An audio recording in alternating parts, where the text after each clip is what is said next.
Kami rasa sebaiknya kau melewatkan pertemuan tahun ini, Leia. Kami ingin suasana yang lebih tenang sekali ini. Pesan ibuku menyala di layar ponselku, setiap katanya mengiris dengan kekejaman yang halus. Kakakmu, Matt, akan membawa tunangan barunya, dan kami hanya ingin menghindari ketegangan. Aku menatap pesan itu, tertegun. 15 tahun tradisi terurai dalam satu kalimat. Namaku Leia Monroe. Aku berusia 40 tahun, dan aku baru saja tak diundang dari pertemuan liburan yang kuselenggarakan sejak umur 25 tahun. Selama 1,5 dekade, aku telah mengubah rumah batu coklatku di Philadelphia menjadi impian musim dingin. Hidangan gourmet disiapkan selama 3 hari. Ruangan-ruangan bermandikan lampu, lilin, pepohonan cemara, dan pita. Para tamu yang pulang dengan perut kenyang dan hati yang lebih puas. Dan sekarang, mereka menginginkan kedamaian di kondominium satu kamar tidur milik Matt di Baltimore. Kondominium yang sama yang pernah mereka bisikan terlalu hambar, terlalu korporat untuk terasa seperti rumah. Aku mengetik balasan singkat. Sempurna. Selamat menikmati liburan. Balasannya datang dalam hitungan detik. Jangan dramatis, Leia. Kau tahu betapa tegangnya dirimu. Matt dan Alisa menginginkan sesuatu yang sederhana tahun ini. Tegang. Itulah yang mereka sebut gairahku, standarku. Ketika aku menghabiskan 2 tahun merestorasi rumah batu bata coklat praperang ini dengan tangan di akhir pekan, mereka menyebutku terobsesi. Ketika aku mengubah usaha sampingan kue keringku menjadi bisnis kue butik bernilai 6 digit, mereka menyebutku keras kepala. Ketika aku meluncurkan Sweet Legacy, merek perencana pestaku yang muncul di Modern Living dan Food and Table, mereka menyebutku intens. Intens, selalu kata itu. Aku meletakkan ponselku dan melihat sekeliling ruanganku. Pohon Natal belum dipasang. Baru tanggal 1 Desember, tapi aku sudah bisa melihatnya. Ornamen keramik buatan tangan yang kukumpulkan dari seluruh dunia. Gelembung kaca merkuri antik yang kuburu di Vermont. Malaikat antik pemberian nenekku sebelum beliau meninggal. Aku tidak merasa marah. Aku merasa bebas. Ponselku bergetar lagi. Kau tidak marah, kan? Kami hanya berpikir ini giliran Matt. Dia sekarang sudah bertunangan, dan keluarga Alisa sangat sopan. Sopan? Seolah-olah aku pernah bersikap tidak sopan. Matt, yang tidak bisa berkomitmen untuk sewa lebih dari setahun. Alisa, yang pernah menyombongkan diri karena tidak pernah memasak sendiri. Dan disinilah aku, terlalu sering dihubungi oleh orang-orang yang tidak pernah mau repot-repot menyelenggarakan acara sendiri. Aku membuka aplikasi perbankan dan tersenyum. Lalu, aku membuka postingan kosong di halaman Instagram bisnisku. Berita yang menggembirakan. Tahun ini, Sweet Legacy akan menyelenggarakan makan malam liburan spesial untuk 20 ibu tunggal dan anak-anak mereka, tepat di rumah pendiri kami. Aku menekan kiriman, lalu membalas pesan, sama sekali tidak kesal. Aku punya rencana lain. Dan memang begitu. Kebahagiaan sejati tidak datang dari kedamaian yang dipaksakan atau malam yang sempurna. Kebahagiaan sejati datang dari tujuan, dari mencurahkan cinta di tempat yang pantas dihargai, dari menata meja makan untuk orang-orang yang tidak pernah terlalu sering menghubungimu. Tahun itu, rumahku terasa paling lengkap. Dan aku tidak merindukan keluarga yang meninggalkanku, sedetik pun. Rencana yang sudah berjalan selama berminggu-minggu, rencana yang akan membuat tahun ini tak terlupakan. Bukan untuk keluargaku, tapi untuk orang-orang yang benar-benar berarti. Keesokan paginya, aku menelepon 2 kali. Yang pertama ke sahabatku, Jasmine, yang mengelola Kensington Children's Outreach Center. Semuanya sudah beres, katanya, suaranya penuh semangat. Anak-anak sedang menghitung hari. Apa kau benar-benar akan melakukan ini, Leia? Lebih yakin dari sebelumnya, jawabku, dadaku terasa hangat. Panggilan kedua ke agenku. Ya, agenku. Satu lagi tindakan yang terlalu berlebihan yang pernah membuat keluargaku memutar bola mata. Kontrak sudah masuk, katanya. Food Network mengunci acara spesial liburanmu. Mereka akan merekam persiapannya sepanjang minggu. Aku menutup telepon, menghela napas pelan. Ponselku bergetar lagi. 3 pesan lagi dari ibuku. Rencana apa? Kau selalu menjadi tuan rumah Natal. Apa kau sedang bepergian? Leia, tolong angkat. Aku mematikan ponselku dan meraih buku catatan perencanaanku yang tebal dan bersampul spiral, Buku yang sama yang pernah diejek kakakku sebagai buku harian orang yang gila kontrol. Tahun lalu, buku itu berisi jadwal makan, urutan pencahayaan, dan diagram alur tempat duduk. Tahun ini, isinya berbeda. Ketukan di pintu menyadarkanku dari lamunanku. Aku membukanya dan mendapati Bu Beicum dari rumah sebelah, memegang kaleng kue pecahan kayu manis yang meriah. Leia, sayang, baru saja datang dari koperasi. Ibumu ada di sana. Benarkah kau tidak menjadi tuan rumah tahun ini? Blok ini ramai sekali. Orang-orang merencanakan liburan mereka berdasarkan pestamu. Aku tersenyum dan mengambil kaleng itu. Jangan khawatir, Bu Beicum. Pestanya masih berlangsung. Hanya sedikit berbeda tahun ini. Ia memiringkan kepalanya, bingung, tetapi merasa tenang. Ketika aku menutup pintu, pesan lain masuk. Kali ini dari Matt. Ibu bilang kau marah. Jangan berlebihan. Kau tahu betapa meriahnya pestamu. Keluarga Alisa suka hal-hal yang sederhana. Sederhana. Kata itu muncul lagi. Aku membuka halaman utama buku catatanku. Keajaiban liburan. Kebahagiaan untuk 30 anak, plus ibu mereka. Ada sketsa tema setiap ruangan. Hutan plum gula. Dapur kutub utara. Ruang kerajinan roti jahe.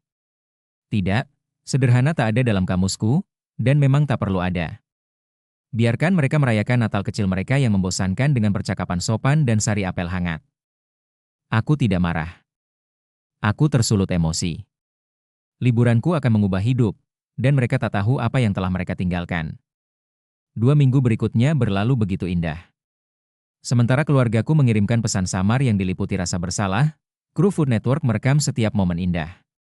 Kami mengubah rumah batu coklatku menjadi mimpi. Setiap ruangan hidup dengan warna, cahaya, musik, dan aroma. Di ruang tamu, aku berdiri di bawah pohon cemara yang menjulang tinggi, terbungkus bohlam kaca dan pita satin. Ini, kataku ke kamera, menunjuk ornamen yang menari-nari di bawah cahaya, adalah pohon harapan kita. Setiap ornamen mewakili harapan liburan seorang anak yang terkabul. Di belakangku, sekelompok anak-anak bersyal senada memaki kegirangan saat mesin salju berderap pelan di pintu masuk. Keluargaku menginginkan ketenangan. Aku menciptakan keajaiban. Dan tahun ini, untuk pertama kalinya, aku tak butuh persetujuan mereka. Aku punya sesuatu yang jauh lebih baik. Jika momen ini menyentuhmu, walau sedikit, jangan lupa berlangganan. Kisah Leia baru saja dimulai, dan apa yang terjadi selanjutnya mungkin akan mengubah cara pandangmu terhadap liburan, dan dirimu sendiri, kata produser, sambil menyeka air mata dari pipinya saat aku menunjukkan hiasan kertas yang indah itu. Setiap hiasan dibuat dari tulisan tangan harapan anak-anak di Kensington Outrage. Kami mengubah setiap catatan menjadi sesuatu yang indah. Kepingan salju, lonceng, bintang, masing-masing berkilauan dengan harapan. Ponselku tak henti-hentinya berdering. Pesan baru dari tunangan Matt, Alisa, jelas didiktekan oleh kakakku. Ibumu bilang kau mengabaikan pesannya tentang rencana makan malam. Kau benar-benar membuat semua orang canggung. Apa kau mencoba merusak minggu pertunangan kita? Aku tertawa kecil. Tahun lalu, mereka bilang hidangan liburan 7 hidangan saya terlalu banyak, dan saya pamer. Tahun ini, ketidakhadiran saya rupanya menjadi masalah. Lalu muncullah berita utama, tukang roti lokal mengubah rumah batu coklat menjadi negeri ajaib musim dingin untuk panti asuhan. Berita lokal pun mengangkatnya. Foto pohon harapan raksasa itu menghiasi beranda mereka. Ibu saya menelepon 5 menit kemudian. Leia, artikel apa ini? Apa kau melakukan ini untuk menyindir kami?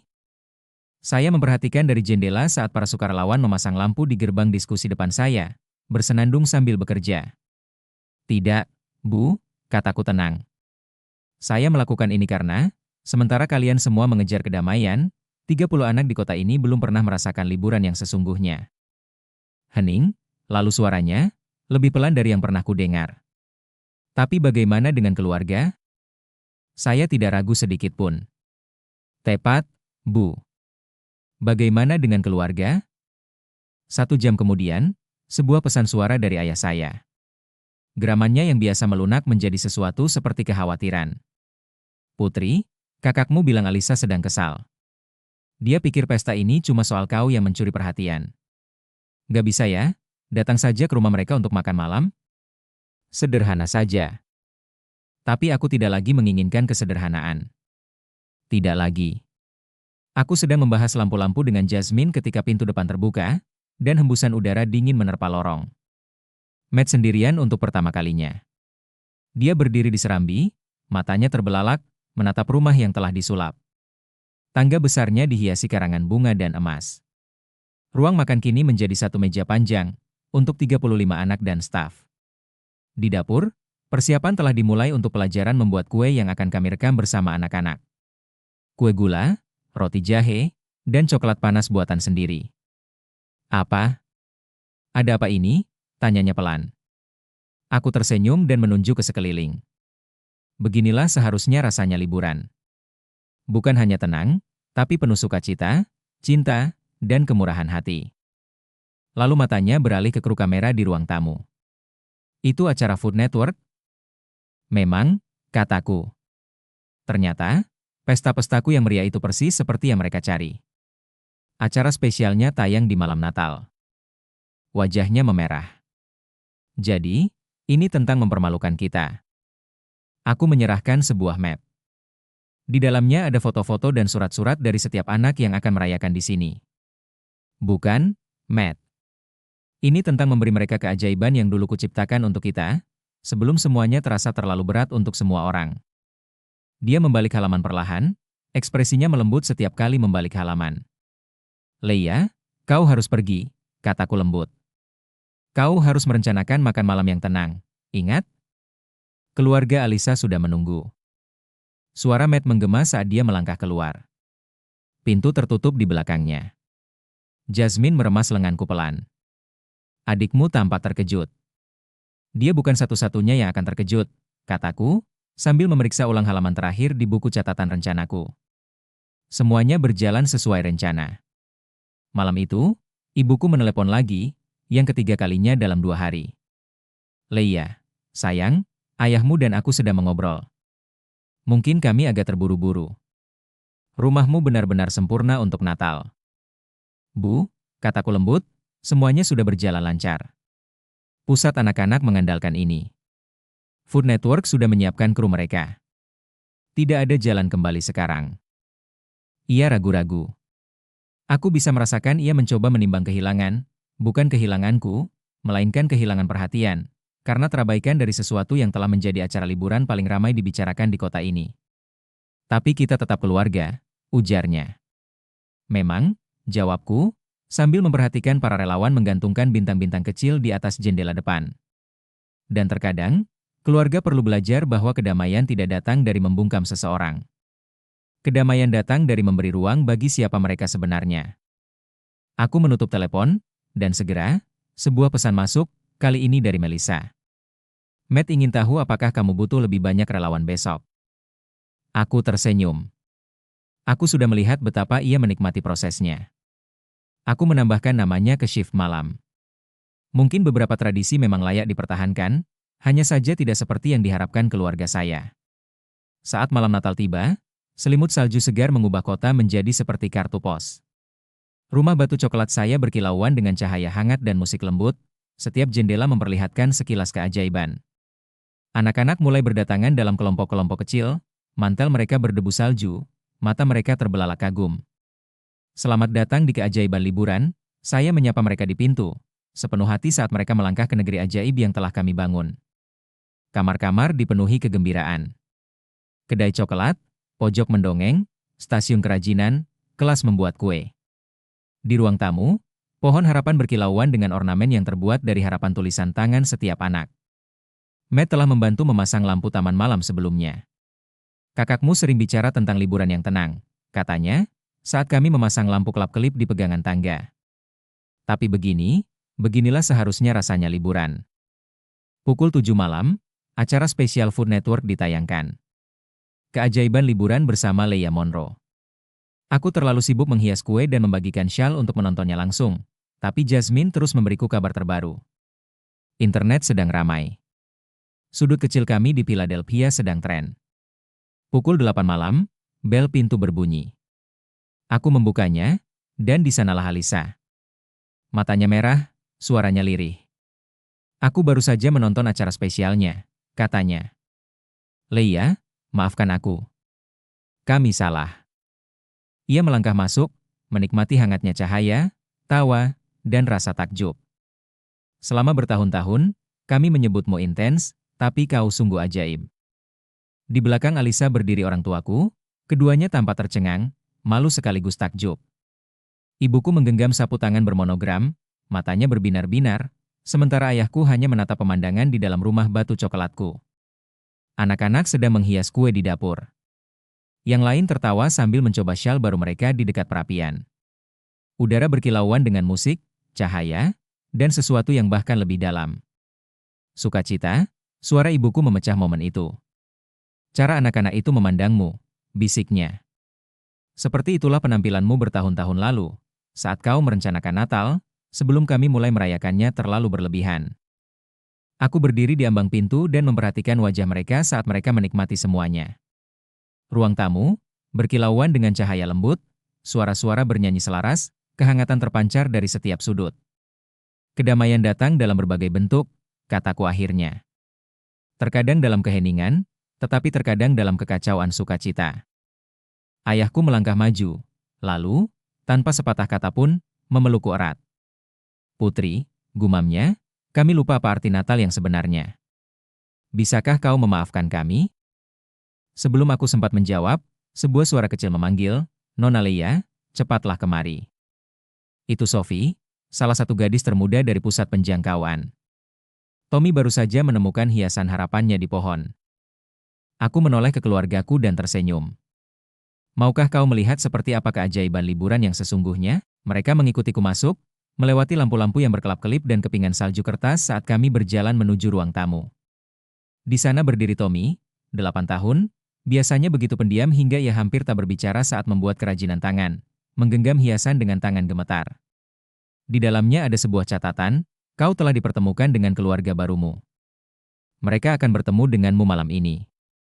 Saat orang tua barunya melangkah maju dan berlutut sejajar dengannya, Tommy langsung berlari ke pelukan mereka. Tak ada seorang pun yang tak menitikan air mata di rumah itu. Bahkan kru Food Network pun berhenti merekam, beberapa di antaranya diam-diam menyeka air mata. Ibuku menggenggam tanganku erat-erat. Ini yang kau lakukan, bisiknya. Kau mewujudkan mimpi. Di seberang ruangan, aku melihat Alisa membantu anak-anak menghias kue gula. Dengan Matt di sampingnya, memimpin sekelompok anak menyanyikan lagu Natal. Ayahku duduk di ruang keluarga, kini dikelilingi oleh anak-anak yang meminta cerita kepadanya. Sikapnya yang biasanya kaku berubah menjadi kelembutan yang mengejutkan. Malam harinya, ketika coklat panas terakhir dibagikan dan musik mulai lembut, ibuku mendapatiku di sudut yang sunyi. Ketika kami bilang ingin damai Natal ini, katanya, kami pikir itu berarti tenang. Tapi ini, ia menunjuk ke ruangan-ruangan yang bercahaya sukacita, inilah kedamaian sejati, menyaksikan mimpi menjadi kenyataan, melihat cinta beraksi. Hanya itu yang ingin kuciptakan, kataku. Setiap Natal, setiap makan malam, setiap detail kecil, bukan tentang kesempurnaan, melainkan tentang mewujudkan keajaiban. Malam itu perlahan berlalu. Anak-anak, mengantuk namun tersenyum, telah kembali dengan selamat ke pusat, kecuali Tommy, yang pergi bergandengan tangan dengan orang tua barunya. Kru Food Network mulai berkemas, masih bersemangat tentang bagaimana mereka ingin acara ini menjadi acara tahunan. Saat keluargaku mengumpulkan mantel mereka, Alisa datang dan memelukku erat. Makan malam kita yang tenang besok terasa agak hampa sekarang, akunya, dengan senyum malu-malu. Adakah kemungkinan adikmu yang intens bisa menjadi tuan rumah sebagai gantinya? Aku tertawa, mengeluarkan buku catatan rencanaku. Aku mungkin sudah mempersiapkan kemungkinan itu. Ayahku terkekeh dari serambi. Tentu saja, Putri. Kau selalu memikirkan segalanya. Maka, hari Natal pun mempertemukan keluarga saya di sini, kembali ke rumah yang dulu mereka anggap terlalu berlebihan. Namun kali ini, tak ada sindiran atas rencana saya atau tatapan sinis tentang dekorasi saya. Yang ada hanyalah rasa syukur atas keajaiban yang tercipta berkat perhatian saya terhadap detail, dan atas kedamaian yang kini kami semua pahami secara berbeda. Saat kami duduk untuk makan malam, ibu saya mengangkat gelasnya. Untuk Leia, katanya, yang mengajarkan kami bahwa kedamaian tak ditemukan dalam kesederhanaan, melainkan dalam sukacita menciptakan keajaiban bagi sesama. Saya memandang wajah-wajah yang saya sayangi, beberapa berubah, beberapa melembut, semuanya kembali bersama. Terkadang, hadiah terbaik datang terbungkus dalam pelajaran tak terduga. Dan kedamaian sejati datang dari akhirnya dipahami.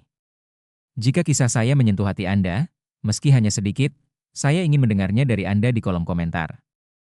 Ceritakan bagian mana yang membekas di hati Anda. Jika Anda pernah disebut terlalu berlebihan hanya karena peduli, ketahuilah ini. Keajaiban Anda berarti. Jangan takut.